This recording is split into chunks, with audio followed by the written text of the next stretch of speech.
Halo, perkenalkan nama saya Renata dengan NIM 42330056 dan saya akan mempresentasikan ujian akhir semester saya yang dimana mata kuliahnya yaitu API dan pemrograman multiplatform. Proyek yang saya kerjakan bernama Gangsta.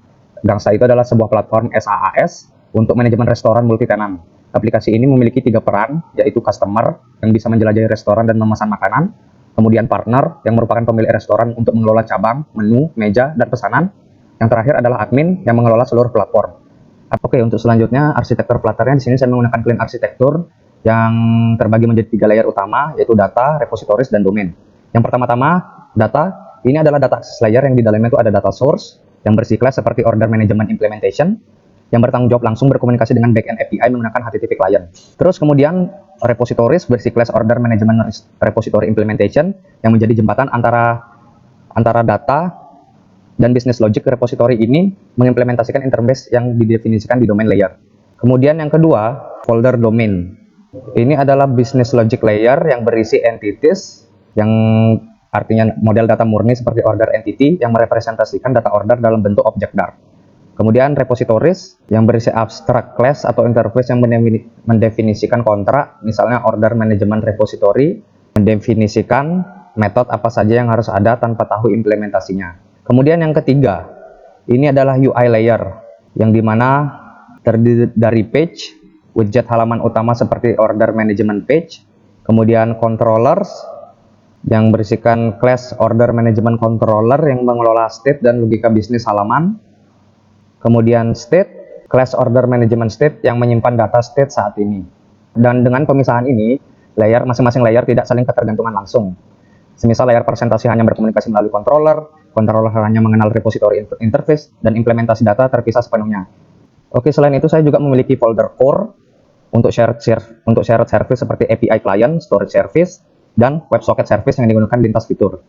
Dan desain sistem untuk desain token yang konsisten di seluruh aplikasi seperti warna, spacing, radius, dan lain-lain seperti tipografi. Oke, untuk selanjutnya yaitu state management. Di sini saya menggunakan state management change notifier dan value notifier dari Flutter SDK yang merupakan built-in state management bawaan Flutter dan secara resmi direkomendasikan sama Google ya. Kemudian di sini pertama outstate yang menggunakan value notifier user role untuk mengelola status login pengguna. Di sini kelas ini menyimpan token JWT, refresh token, dan peran pengguna. Kemudian untuk metodenya login, yaitu mengubah nilai notifier yang otomatis memicu rebel pada widget yang mendengarkan. Kemudian selain itu ada time state yang di sini juga menggunakan value notifier untuk mengatur dark light mode secara reaktif. Kemudian di widget out-route app, saya menggunakan value listenable builder yang secara otomatis merebuild UI ketika time mode berubah. Ini bukan state global, ini adalah reactive stream yang hanya merebuild widget yang terdaftar. Kemudian untuk selanjutnya yaitu di file order management controller. Untuk setiap fitur, saya menerapkan pola controller, state, dan change notifier. Contohnya yaitu order management control, extend, change notifier. Kemudian di file order management state, setiap state didefinisikan dalam kelas terpisah dengan metode copy with, sehingga state bersifat immutable, tidak bisa diubah secara langsung, hanya diganti dengan instant baru. Ini mencegah bug yang disebabkan oleh mutasi state yang tidak terduga. Oke, untuk selanjutnya yaitu asynchronous async dan future stream. Di sini di file order management controller ini, metode initialize menggunakan async dan await untuk memanggil API backend secara asinkron. Kita await repository.getAllOrders yang mengembalikan future list order entity. Ini memastikan UI tidak freeze saat menunggu respon dari server. Kemudian di file WebSocket service, untuk stream saya mengimplementasikan WebSocket service yang menjadi wrapper untuk koneksi WebSocket. Service ini menggunakan package WebSocket channel yang menyediakan stream. Pada baris 47, kita menglisten channel.stream. Ini adalah Dart stream yang secara kontinu menerima data dari server WebSocket. Setiap pesan yang masuk diproses oleh handle incoming message yang memparse JSON dan meneruskannya melalui callback on new order received atau on message received. Kemudian di file order management page di line 57 ini, WebSocket diinisialisasi saat halaman dibuka. Yang pertama yaitu memainkan sound feedback, kemudian memanggil controller.refresh order untuk merefresh data pesanan. Kemudian yang ketiga menampilkan snack bar on notifikasi real time. Service ini juga memiliki fitur auto reconnect yang jika koneksi terputus otomatis mencoba menyambung kembali dalam 5 detik. Dan metode disconnect dipanggil dan didispose untuk mencegah memory leak. Oke, untuk selanjutnya yaitu UI UX. Di sini saya akan menampilkan demo yang singkat, di mana aplikasi ini sepenuhnya responsif, yang dimana saya menggunakan layout builder dan media query di setiap halaman untuk mendeteksi lebar layar. Kemudian pada layar lebar seperti desktop, navigasi ditampilkan di kiri dengan konten utama. Kemudian pada layar mobile, ini juga sudah responsif. Kemudian untuk selanjutnya, saya akan mencoba toggle dark mode seperti ini, maka tampilannya juga akan berubah di halaman lain. Kemudian saya akan mencoba logout dari akun tenan ini untuk menuju ke customer dashboard. Seperti ini tampilannya. Oke, untuk selanjutnya backend, di sini saya menggunakan clean architecture juga, dan backend ini menggunakan Golang dengan Bean framework, dan database-nya yaitu PostgreSQL melalui Supabase. Dan untuk pertamanya itu di setiap domain itu memiliki 4 layer, yang dimana layer pertama itu adalah delivery atau HTTP, yang dimana ini adalah handler atau controller yang berisi file seperti partner order handler.go ini, yang menangani HTTP request, validasi, input, dan mengembalikan respons. Handler tidak mengandung logika bisnis. Kemudian untuk selanjutnya yaitu use case. Di sini service atau business logic berisi pada partner order use case.go, yang mengandung seluruh logika bisnis, validasi aturan, kalkulasi, dan koordinasi antar repository, yang dimana juga menangani WebSocket notification dan change invalidation. Kemudian untuk selanjutnya di layar repository yang berisi data akses, yang melakukan query database menggunakan GORM. Layer ini hanya bertanggung jawab untuk operasi create, read, update, delete ke database. Kemudian layer terakhir yaitu domain. Di sini kontrak dan entity berada, berisi interface partner order repository dan partner order use case serta entity model. Layer ini tidak memiliki implementasi, hanya mendefinisikan kontrak.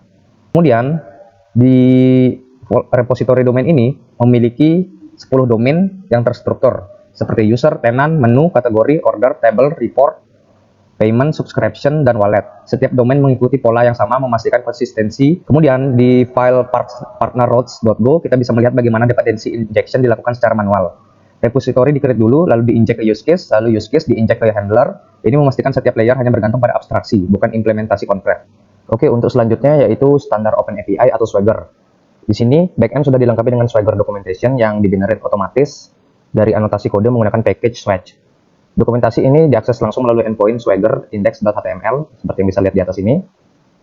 Kemudian di sini kita memiliki beberapa endpoint, yaitu salah satunya out, login, yang memiliki metode post get.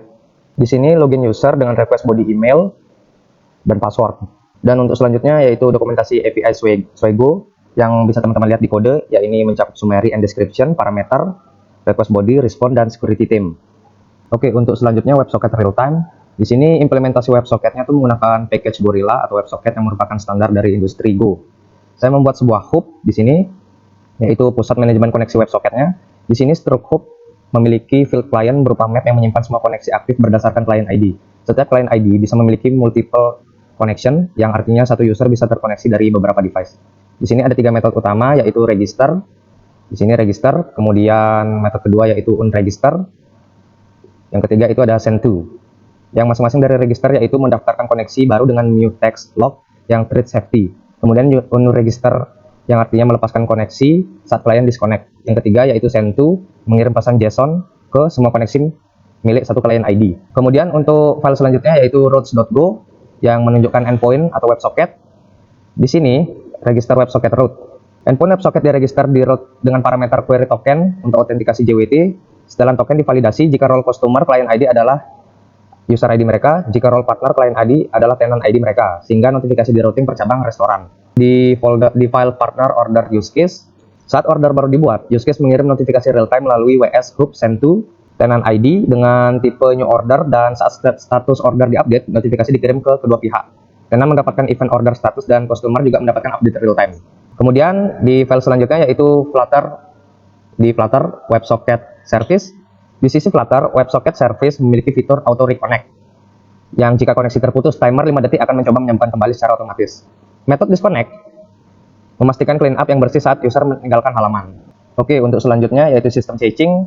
Di sini saya membuka file cache.go, yang dimana saya mengimplementasikan in-memory HTTP cache menggunakan library Go dari Patrick Main Library. Ini menyediakan key value store dengan TTL, yaitu time to life otomatis, yang di sini memiliki 4 metode, yaitu set, get, delete, dan delete by prefix. Oke, selanjutnya kita lanjut di file partner report use case. Di sini contoh penerapan pertama ada di report. Method get revenue pertama-tama membuat change key dengan format report revenue tenant ID from to, lalu mengecek apakah data sudah ada di change. Jika ada change hit, langsung return tanpa query database. Jika tidak ada change miss, query database dijalankan lalu hasilnya disimpan ke change dengan TTL time to live 15 menit. Pola yang sama diterapkan di keempat endpoint report, revenue, top menu, order by table, dan daily summary. Kemudian untuk file selanjutnya di file partner menu use case, contoh kedua adalah change invalidation. Saat menu baru dibuat atau diupdate, kita memanggil change delete by prefix, public menu tenant ID, ini menghapus semua change menu publik untuk tenant tersebut, sehingga customer akan melihat data yang terbaru. Ini adalah strategi write route invalidation, yang dimana setiap kali data berubah, change terkait dihapus agar request berikutnya mengambil data segar yang berasal dari database.